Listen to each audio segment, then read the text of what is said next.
Hey guys, welcome. I'm going to start a new series on my channel here, and it's going to be podcast. So I'm going to start this podcast. I'm going to call it The Story Behind the Photograph.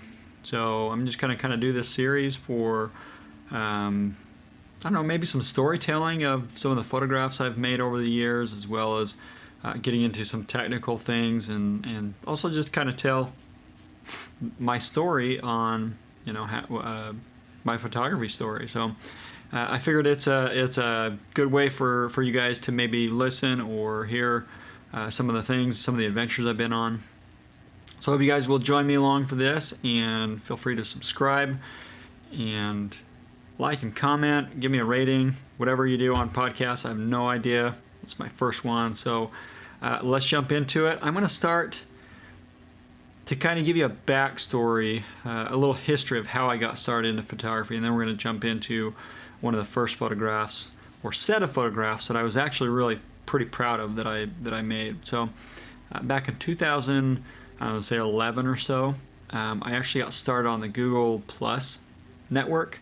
I was one of the early adopters because I had Google a Gmail account, and so they sent me an invite and said, "Hey, we're going to start this new social media. We want you to be one of the first ones on there," or whatever. So I signed up for it, and I was always interested in photography. So they recommended some photography circles or photographers, and so I started following some different photographers, and I learned a lot from them, from seeing a lot of times they would post their photos as well as the EXIF data, how they took the photo, what their settings were, why they chose the settings, things like that. So it was actually a really helpful network for me, and especially not knowing much about settings of photography. I knew kind of composition and things like that, but not as well as I do now, but I kind of understood some of the basics.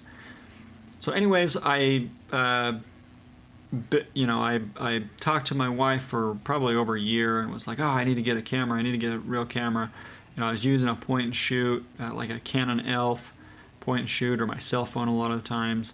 And those were okay, but I really wanted to get a DSLR because that's what I saw was the tool to create these photographs I was seeing these people make. So as I got into it, I subscribed to a website called digitalphotographyschool.com. So plug for them if you want to go subscribe to their weekly newsletter or their blog, whatever they put out. It's actually very helpful. They post articles on, just basics of photography, how to shoot things, different things like that. It was very instrumental to me to get those weekly emails or bi-weekly, I don't remember what they were, but I would read those and I would learn how and why to use the settings, or how to light a person, or the different techniques for shooting long exposures, or all kinds of different things. So it's very helpful to learn that stuff. So I learned that. I started learning that about a year before I even got a camera. So I always credit that to kind of why when I got my DSLR, I feel like I progressed very quickly. I already kind of knew what I was getting into. I just had to learn my camera a little bit. So I got my first camera. It's a Nikon D5100 for Christmas 2012, and I knew I wanted to get into flash photography. One of my good friends now, and I stalked him for a year and a half on Google Plus, Scott Jarvie, and his photography style was flash photography, and he did a lot of weddings and portraits, things like that with flash, and they were just bright and colorful. And I really like that style, so that's what I knew I wanted to get into. So after about, 2 or 3 months of having this camera and learning it, I bought a really cheap flash, which at the time was kind of expensive now compared to some of the cheap flashes you can get that work pretty good. This one didn't work very good at all. In fact, I think it broke after about 6 months and never worked again. So I bought a cheap flash with a cheap kit on Amazon, like a lighting kit. It came with some stands and some shoot-through umbrellas and reflective umbrellas. I think most of my shoot-through umbrellas, in fact, I know all of the shoot-through umbrellas have all ripped or broken or whatever. They were pretty flimsy. I think most umbrellas are pretty flimsy, and you can kind of go through those pretty quick. But Anyway, so I got one of those and I started learning lighting patterns, and I learned, how the different lighting patterns to light somebody's face and what things to look for. So after a little while feeling comfortable taking selfies of of me, and I think I took some of my wife and maybe some of my kids or something like that to try and learn some of the lighting patterns, I reached out to on a Facebook group, a modeling Facebook group, a local one. Said, hey, I'm looking to photograph a model. This is the theme we're doing. It was actually a Little Red Riding Hood. So I thought, oh, this would be cool to kind of shoot. So I was looking for, a model that was had brown hair, or somebody that I thought would fit with a Little Red Riding Hood. I think brown or blonde hair, I don't think it really mattered. But so a model reached out on my post and said, hey, I'm located nearby in Ogden, and I'd love to shoot. So we set up the shoot. We actually had my wife's cousin make this Red Riding Hood cape. We bought all the material, and she just sewed it together.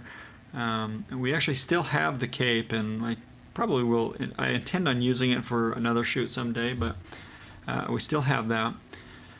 And we took this Easter egg basket or wicker basket that we had, and we grabbed an actual dishcloth because it had the red and white checkers, so it looked, like a picnic basket. And so we threw that on there and kind of fluffed it up with some, towels or something like that to make it look like she had a nice picnic basket. And then we went to the woods near my house and found this cool old red barn and just kind of photographed in that area.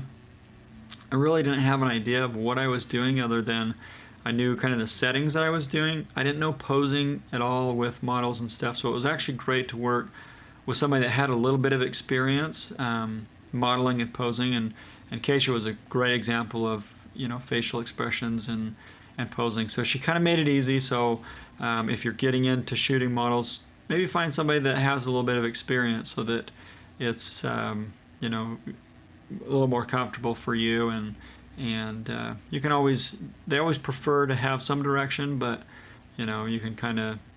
you can tell when they have experience and they kind of know what to do with their hands. So that was helpful. And so we just got into this shoot, and we found a couple cool little spots, and we actually started walking back to the car after we were done. It was getting pretty dark and the moon was up, and I was like, oh, how cool is that? Little Red Riding Hood, the big bad wolf,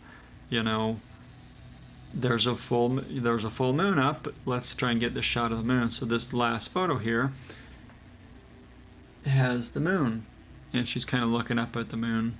And I was pretty proud of that. I thought that was pretty cool that I got the moon exposed. I got the model, what I thought fairly well lit, and I still think is, fairly well lit. And background's a little dark, but it's, a dark forest at night, whatever. So I just felt like this whole set of photographs, as I look at them, I'm still pretty proud of them. I think the lighting is good, everything's sharp. I don't think I overdid the processing. That's one thing I always was keen on, is not to over-process, or try not to over-process. I probably look back at some photographs and go, whoa, what the heck were you thinking there when you edited that one?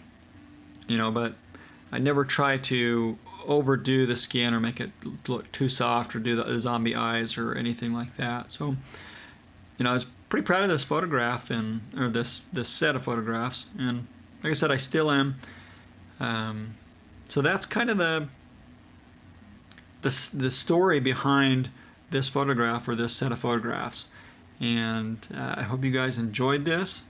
I hope it's helpful. If you have any questions about it, I'll try and remember how I shot this. I can look at camera settings and stuff, but mostly it was just a shoot-through umbrella, which, just kind of scattered light everywhere, and so nice kind of soft light for the scene, and it didn't look like it was too directional or harsh or anything like that. So I hope you guys enjoyed this. If you did, give it a like, comment, subscribe, and this is it.